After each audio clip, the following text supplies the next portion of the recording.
If Father's Day had you too preoccupied with golf and watches to think about Melee, or you were too busy trying to stay cool while the earth heats to unsustainable levels, you may have missed one of the very most important tournaments of 2024, Tipped Off 15 Connected in Atlanta, Georgia. Featuring much of the top 50 and almost all of the top 10, including rare sightings from inactive players like Wizzrobe and Plup, the competition was loaded and provided an overhaul to our Melee storylines for the year. In this video, I'm going to go over the top 10 things you might have missed from Tipped Off 15. And if you like these type of videos or just Melee in general, please like and subscribe to the channel. I'm trying to hit 2,000 by the end of the year. I think that would be really cool, and I would appreciate your help in getting there. So leave a comment below letting me know if I missed any awesome moments after the video, but let's jump in. Number 1. The return of the rat. For the very newest members of our community, you might be surprised to know we used to have an incredibly supported, lucrative, recurring Smash Series Invitational. It was the peak of Smash content and gameplay. It was called Smash Summit. Only a few players have won across the some 10 plus iterations of this tournament, and one of those players is the perennial Pikachu top 10 legend Axe. Axe has been a top 10 player for a long time, although as of late has really struggled to keep up at the very top. He's usually the sole Pikachu representative capable of reaching the highs that he's achieved, but in this current Melee meta with devastating punishes and defensive prowess, he's struggled. Although in doubles, it's worth noting, he is still cleaning up with Amza, good stuff to Axe. But a consequence of this struggle in the singles side of Melee is that Axe has mentioned feeling out of place in competition, lacking passion in singles, and as a spectator, it kinda felt like, what if he might be leaning away from Melee competition? However, at one of the most stacked events we have ever seen, he has rejuvenated his own spirit and those who believe in him as he cracked top 8 for the first time in so long. With an incredibly close set against Zain in winners that although he lost, it was only after a crazy reverse 3-0, Axe was on everyone's radar for this tournament, and beating Wizzrobe to qualify for losers top 8 was amazing for a player that we love to see succeed, and that we love even more just to see enjoying Melee. Welcome back, Axe. Oh, and an accidental Falcon Punch. Oh, and that's gonna be it. Axe sealing game 5, moving on to top 8. Accidental Falcon Punch? Looking so close. And now you hate to see a set end. Number 2, Wizzrobe ices again. Now, I'm a huge Wizzrobe fan. Wizzrobe is someone that I'm happy to see back into the limelight, pioneering a really precise and awesome style of Falcon play. The King of Falcon has already impressed with the 9th at GOML X this year, and he's now sponsored by LG, which might improve his activity. So he would repeat this 9th place at Tipped Off with several different high-level wins, and one win that caused a little bit of controversy on Smash Twitter. After winning against Moff, a top 100 Ice Climbers player, we would be met with some insight from Moff herself as she explained some of the frustrating happenings she experienced while playing him. This is the tweet.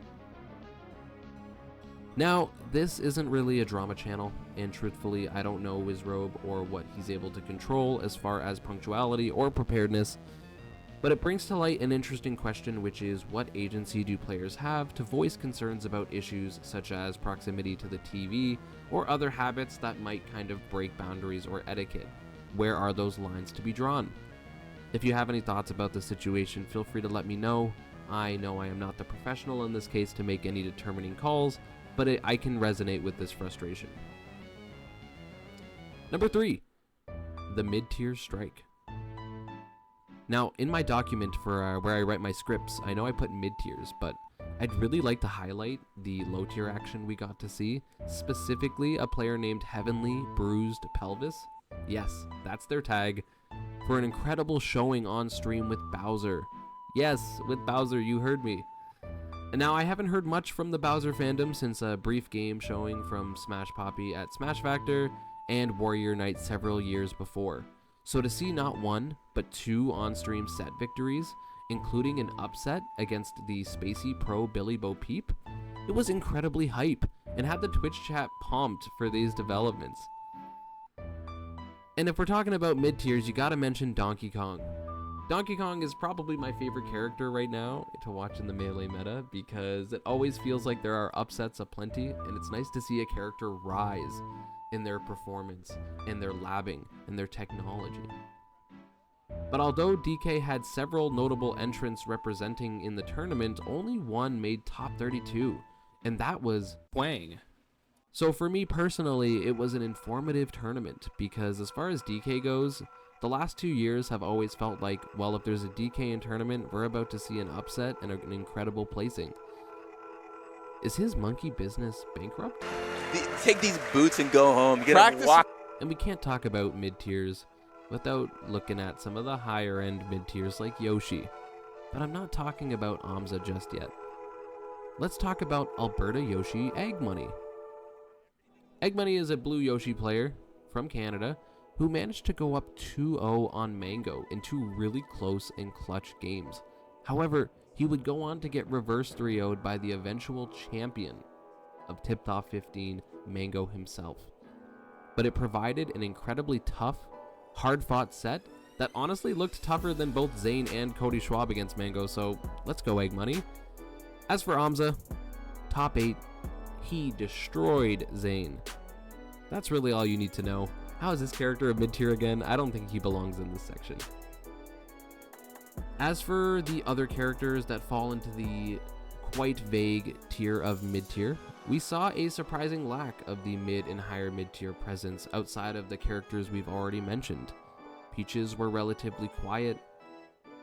Only had one representative make top 32 with Wevins. Might just be a top tier world out there. Number 4. Ultimate Poisoning? This one requires a little bit of context if you don't follow the kind of Melee top player trends. At GOML X, or GOML 10, Hungrybox would place 5th and come out with a statement saying he was going all in on Melee for the next 90 days. He was not going to touch Ultimate gameplay wise to detox the ultimate muscle memories from his body and make one last push for number 1. And as a call out, cocky content hype piece from Zain would respond saying he's doing a 90-day Ultimate Poisoning, in which he had only really played or streamed Ultimate for the same period to try and make a point about its impact at remaining at the very top of Melee. Now, not considering how successful his stream has been aside, and one tournament also does not prove or disprove either plan. However, I think it is hilarious plot armor to see both HBox lose and drop out of top 8 for the first time ever, and that Zain would lose after being cocky about starting his Ultimate Poisoning. To see them both kind of stumble and falter after these decisions made for a really funny tournament experience. Zain would lose to Mango and Amsa in 2 sets that didn't really feel too close, and lost on double FD to Mango, which must be because of his ultimate Roy habits. I'm just kidding.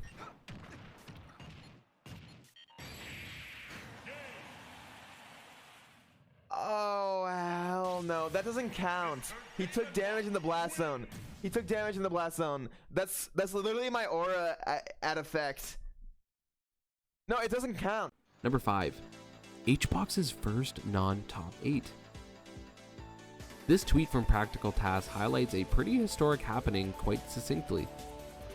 At Tip Top 15, Hungrybox would have his 14-year top 8 streak ended by Mango and Moky, a double Fox version of Pippin and Jordan, and he would discuss his feelings about the situation on Twitter, saying, "Long, he's placed 9th or higher." And I hope that HBox continues to take these losses in stride so we can see him push for number 1. Number 6. Upsets galore. This tournament was filled with upsets.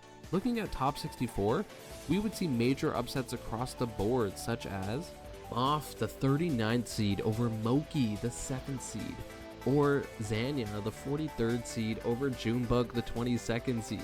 DK getting taken down in a crazy way. So if you're a fan of upsets, this was great news, but if you aren't a fan of upsets, you might be a little upset. Where are you guys going? Number 7. the reverse 30 curse. Even if certain sets weren't upsets, this tournament was a curse for being up 2 games on the scoreboard. Of known sets with top seeds, there were several notable reverse 3-0s, including 2 accomplished by the GOAT the Kid, Mango himself, reverse 3-0ing Egg, Money, and Aklo in his run to first place. Aklo has 1 chance. He's going up. Aklo actually goes up in that Actually, situation. 1 chance. He's going up. Mango Oh hits my God! Mango takes it. Last on game 5. The crowd comes alive. People are. To stay in winners. And against Aklo, I go down second game, and I have a little monologue with myself. I'm like, all right, Mango. Or you can just try.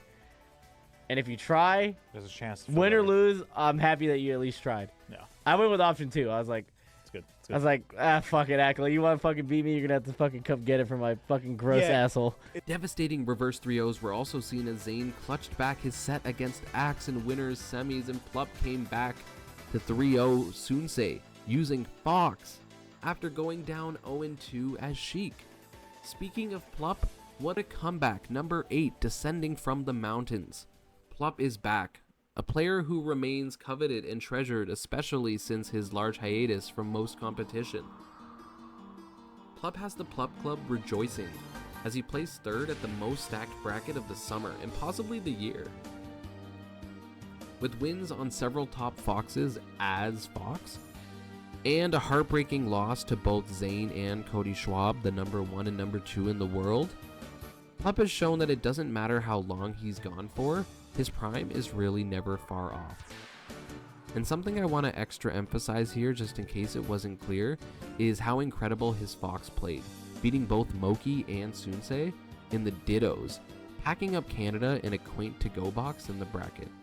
The double back. Oh my goodness. I don't know how he landed on ledge right there. Wow. That was crazy. It's such an amazing recovery from Cody. We talked about it all set. Right?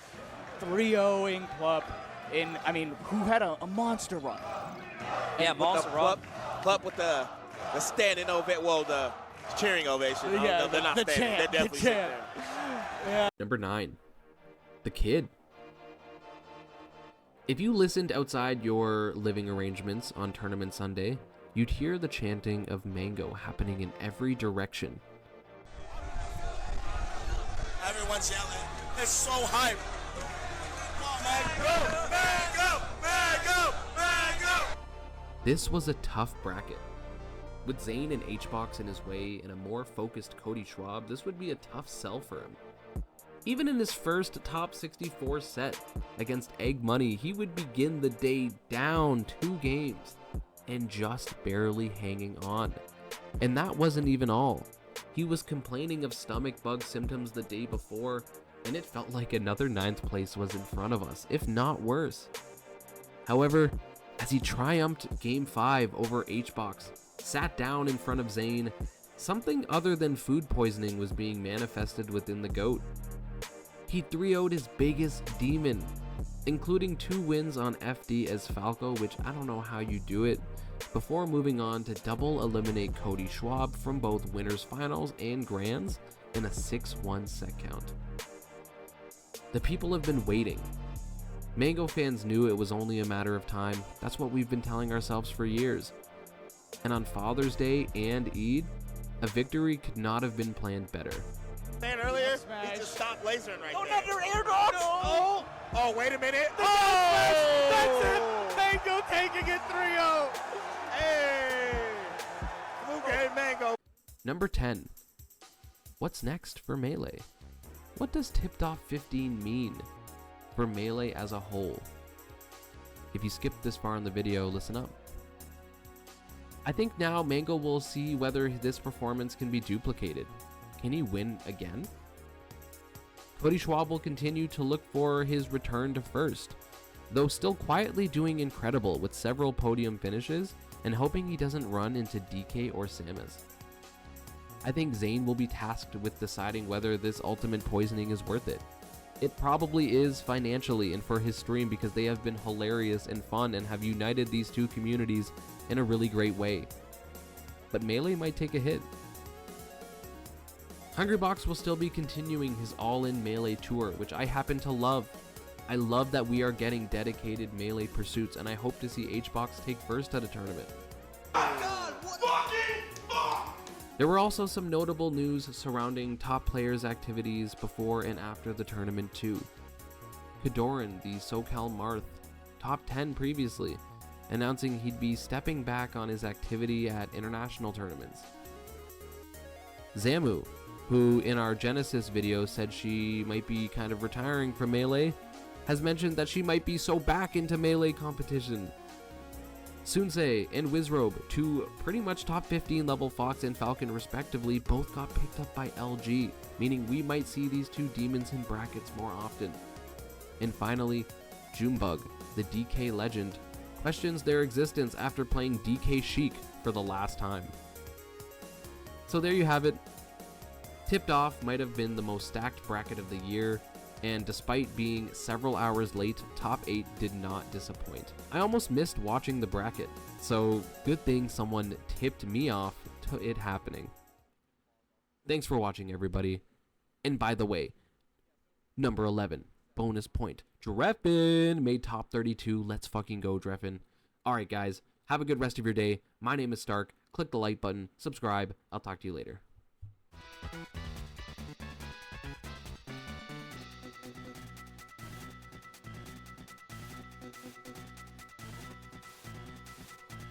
This breaking news for Stark fans out there. I was just finishing editing on this YouTube video when on Twitter I noticed Panta Global, Melee Forsaken competitive esports team, posted an image suggesting a possible rebrand, a comeback to the public eye.